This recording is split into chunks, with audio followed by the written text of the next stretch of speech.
Recently, Axios did an analysis on data provided by right-wing websites about which stories they're running regarding the attacks on Biden's that they're helping the Trump administration promote.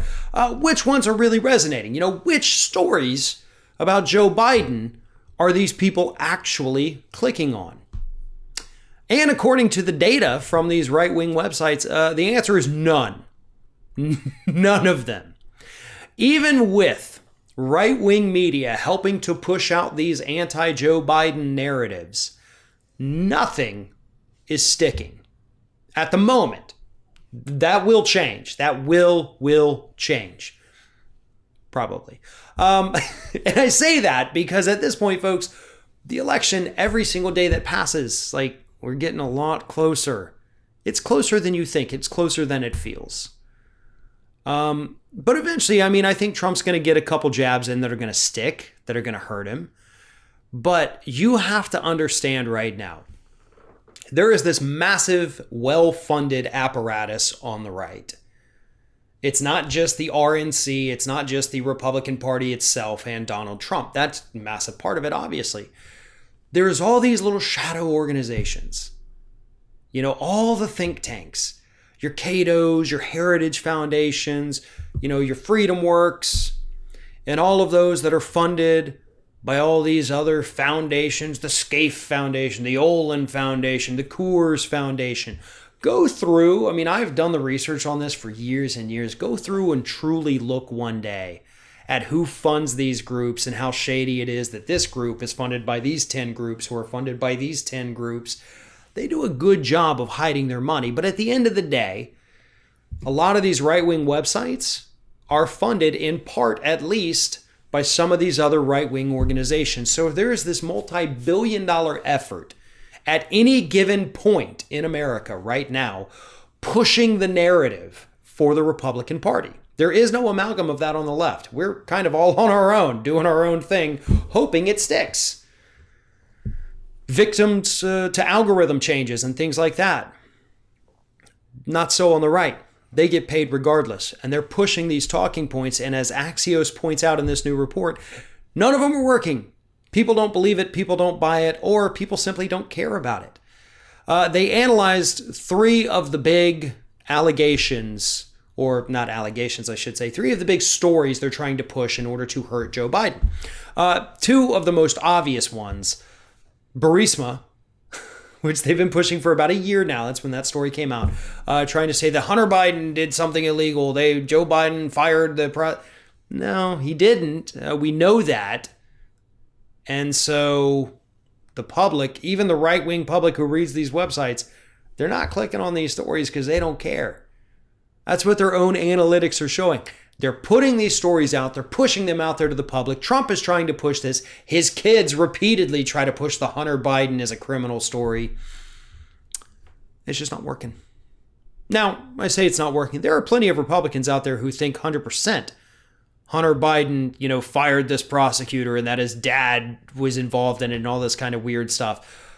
There's always going to be the people who do buy into it. But as a whole, the public says, no, you're wrong. Second story is Joe Biden's mental decline, which is obvious. Let's be honest with ourselves as progressives. You look at Joe Biden today, you look at Joe Biden 4 years ago. You're seeing problems emerge. You're seeing speech patterns occur that did not occur back then. You're seeing him forget things today that he could easily recall back then. There is a little bit of decline, and most likely it's just due to age. Things start getting slower. Things start getting hazier as you get older. Does this mean that there is dementia or Alzheimer's cooking around in there? Always a possibility. But as it stands right now, it doesn't look like he has any of those issues because he has no problems with his coordination and things like that. He has none of the corresponding symptoms. But you know who does? The other guy, the guy trying to push the narrative about look how bad Joe Biden is. Covfefe, I can't walk down a ramp. Yeah. See, that's why those aren't really sticking, because as much as the public looks at Biden and says, wow, this guy's not all there, they're looking at Trump and they're also saying, wow, this guy's really not all there. I'll take the semi-coherent guy over the completely incoherent guy. That's why those attacks on Biden's mental fitness are not working, because you can't make those kind of attacks when you yourself are very clearly mentally unfit. That's why it's so hilarious. Third one's a little bit more serious, but for some reason is not resonating with people on the right, and to be honest, not resonating with people on the left. It's the allegations from Tara Reade. What happened with that? That kind of disappeared. Tara Reade has stopped doing press. The media, obviously, didn't want to push that narrative at all, didn't want to dig into it, didn't want to look into it. But those are allegations that we absolutely have to take seriously. I mean, Donald Trump right now is being sued by multiple women, and the media is more than happy to talk about that.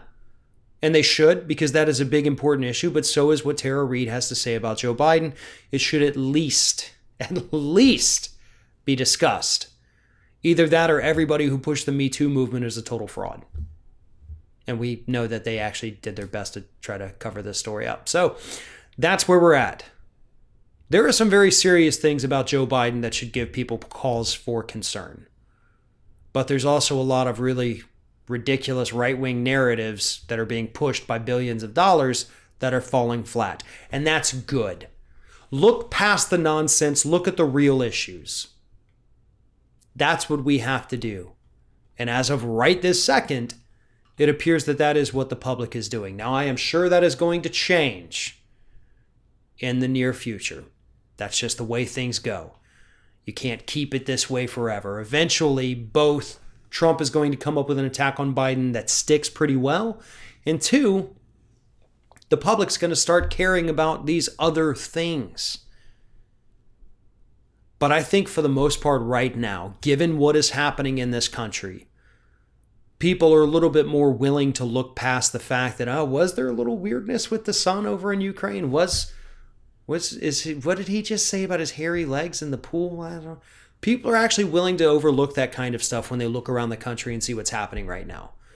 We're in the middle of a pandemic. 40 million jobs have been lost. The economy is quickly, very, very quickly going down the tubes. Civil unrest is still there, and Donald Trump only seems to want to make it worse. He is disappearing United States citizens from United States soil with his troops that we still don't quite know what branch of the military they've come from.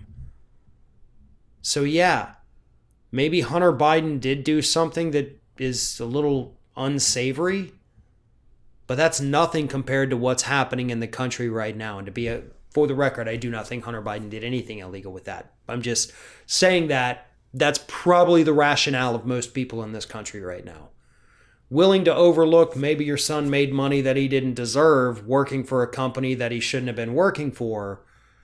That's clearly not necessarily as bad as letting 160,000 American citizens die because you couldn't tell everybody to wear a mask.